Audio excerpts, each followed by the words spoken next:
Inisa Nath Sanghai.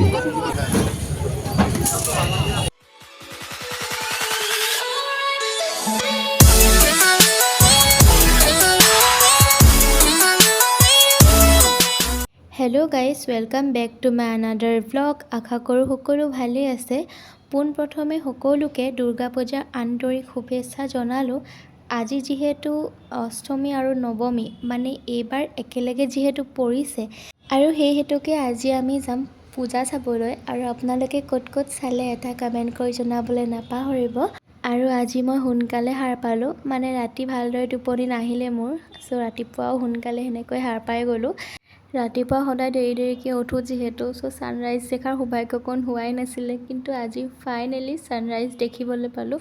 আৰু ৰাতিপুৱাৰ পৰিৱেশটো ইমান ঠাণ্ডা আছিলে, মানে বহুত ভাল লাগিছিলে। আৰু ৰাতিপুৱাই মোৰ ইমানেই ভোক লাগিছে, চ' মই কি বনাওঁ কি নবনাওঁকৈ পাস্তাকে বনালোঁ, কাৰণ সোনকালে হ'ব আৰু বিশেষ ৰুমত এনেকৈ একো নাছিলেও ইনষ্টেণ্ট বনাই খাবলৈ। চ' লগালগ পাস্তা বনাই মই খালোঁ। তাৰপিছতে ৰুমটোও মই ক্লিন কৰিলোঁ। আৰু যিহেতু আজি পূজা চাবলৈ যাম, চ' অকণমান নিজৰ কেয়াৰ লোৱাটো ইম্পৰ্টেণ্ট ৰাইট। তো মই এইফালে ফেচ পেক লগালোঁ, তাৰপিছতে গা চা ধুই আহিলোঁগৈ। আৰু আজি ভাত সাজ একেবাৰে চিম্পলকৈ বনাইছোঁ, যিহেতু বাহিৰত অকণমান জাংক ফুড খামেই আমি, চ' সেইকাৰণে ঘৰত একেবাৰে চিম্পলকৈ আজি ভাত সাজ খালোঁ। আৰু গধূলি সময়ত এইফালে মই ৰেডি হৈ গ'লোঁ। পিছে মোক কেনেকুৱা লাগিছে এটা কমেণ্ট কৰি জনাবলৈ নাপাহৰিব। আৰু এইফালে এতিয়া আমি দুয়োটাই যাবলৈ বুলি ওলালোঁ। আমি এতিয়া পোনপ্ৰথমে যাম চাংচাৰিলৈ। চ' ব'লক আপোনালোককো লৈ যাওঁ লগত।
ইয়াতে পূজা চোৱা হ'ল আৰু এতিয়া আমি নেক্সট যাবলৈ ওলাই আছোঁ বাইহাটা চাৰিআলিলৈ। চ' ব'লক আপোনালোককো লৈ যাওঁ।